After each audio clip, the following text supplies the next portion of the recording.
Caneverse, it's Caner Tip Tuesday, and we are in the midst of the CaneFlow series. Thank you so much for your kind feedback and interest on that aspect of American cane self-defense. Today, we're going to look at one of the most misunderstood components of the cane itself and how to use it, and I'm referring to this portion right here, what the layperson refers to as this J handle.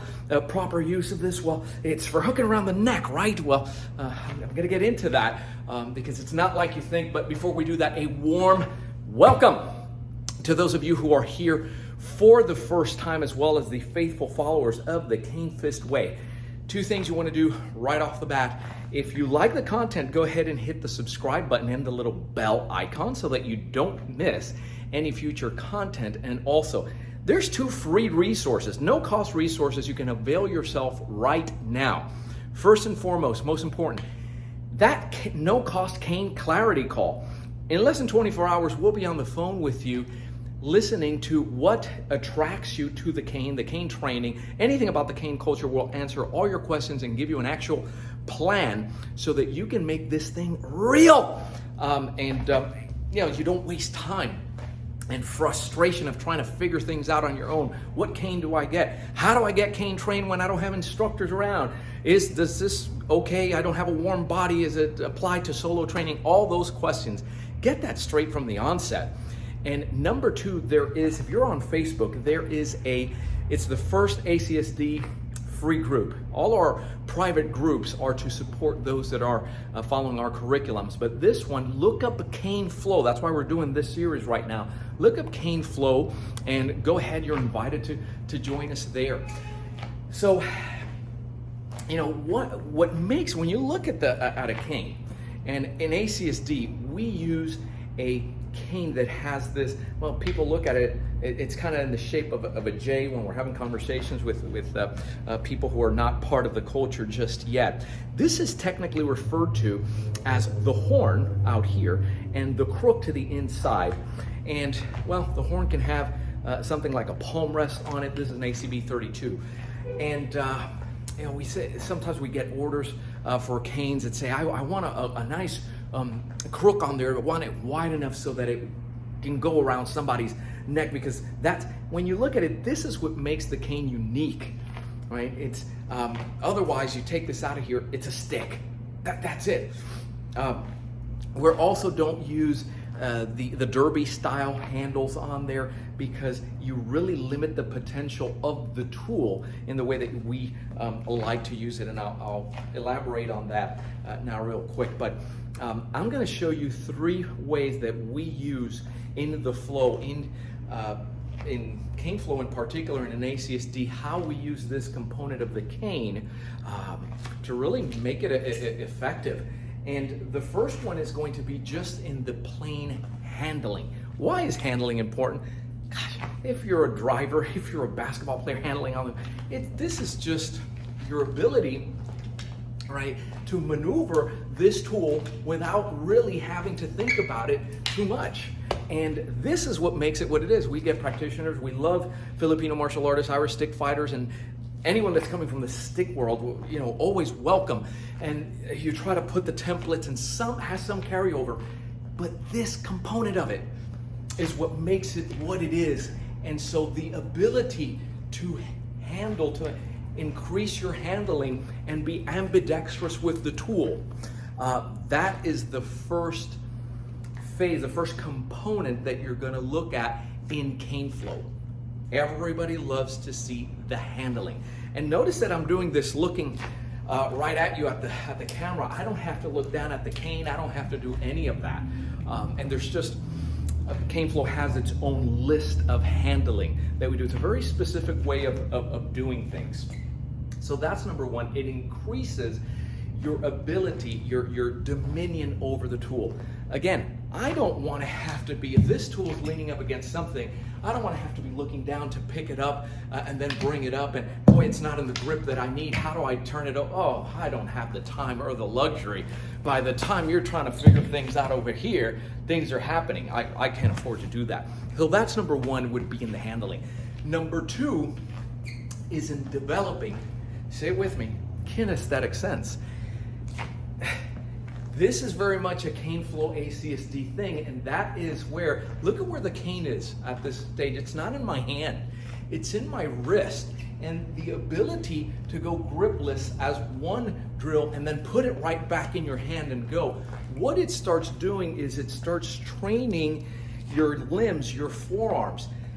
Regardless of whether you're doing, you say, well, what's the value of doing a head loop? Or what's the value of doing that shoulder and bringing it here, that shoulder loop? Well, it develops, again, familiarity with the tool so that regardless of where you are, if I'm here in that ATM, I'll ask Kiko, come in here and pull.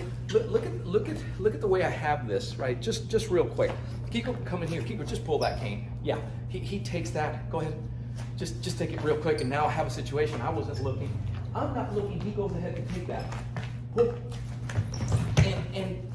And it was just a slight little turn on there, but it starts making his life. When he pulls, I'm coming along with it. And all I had to do was go from here with whatever I was doing, lock into it, spread my hand, and now when you pull, for him to get out of there, check this out, he's gonna have to come towards me and then come up and disengage. That's not what he does. He just goes to go ahead and pull. That's one aspect of it. If you look at shoulder, if you look at something like this that's coming from back here, your shoulder draws. This in ACSD is called a shoulder draw, or you're doing a shoulder loop where you're catching it up here. This starts developing also the cane. Remember, in ACSD teaches the empty hand. If I have somebody behind me, this reflex, boy, this is slow.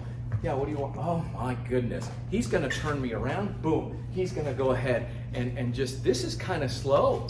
And I say, hey, what's the, no, right? So this movement, that's quick, right? I'm talking, oh, boom. It's just a reflex. It's just a reflex, and it's the exact same motion that you have, for instance. So it starts prepping you for this kind of work. So first you have handling, kinesthetic awareness, and now what most of you are looking for, which is application. Application. Check this out.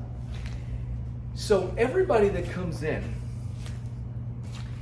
is looking and thinks that the value of this is that you can wrap it around somebody's neck and pull. Now, this is a young guy, and I don't know exactly how it is that you're thinking that you're going to do that. Even when you throw a punch and you come in here. Now I'm going to go. Look at this. Look at how are you? I want somebody to demo for me how it is that I'm going to surprise this guy and come in here. I mean, he can stop this from out. So you're not trying to play horseshoe and wrap this neatly around anybody's neck. I don't want a horn that goes around comfortably around anybody's neck. This is designed to snag, rake, gouge, and there's different types of horns that are designed for that, right? There's some that are more aggressive than others. When you want to not hurt a training partner, right? Then you look at something like a player cane. When I want something like that, it's going to be benign. It's going to be what I refer to as a benign horn. But the proper use of this is to connect first. And then, if I'm doing something like this, he's coming with two-handed push. That's an actual strike. I strike the clavicle. When I pull, see, it's gonna catch something there. It's gonna catch around the neck. If he puts both hands out, well, it's too much coming down already into my knee. But I don't try to wrap it around his neck or even around the limb. If we look at this, if I'm dealing with him here and he throws a punch, but I'm not trying to neatly wrap this. Bring the camera down so they can see this. I'm not wrapping. I'm not trying to get this. No, I'm gonna hit that knee with the shot, then pull and strike. See how you get the shearing action? But this is to yank, to rake, to gouge, to pull. That's the proper use of the tool. And so when you look at it, the way that we handle it is you're never going to see this horn pointing towards us.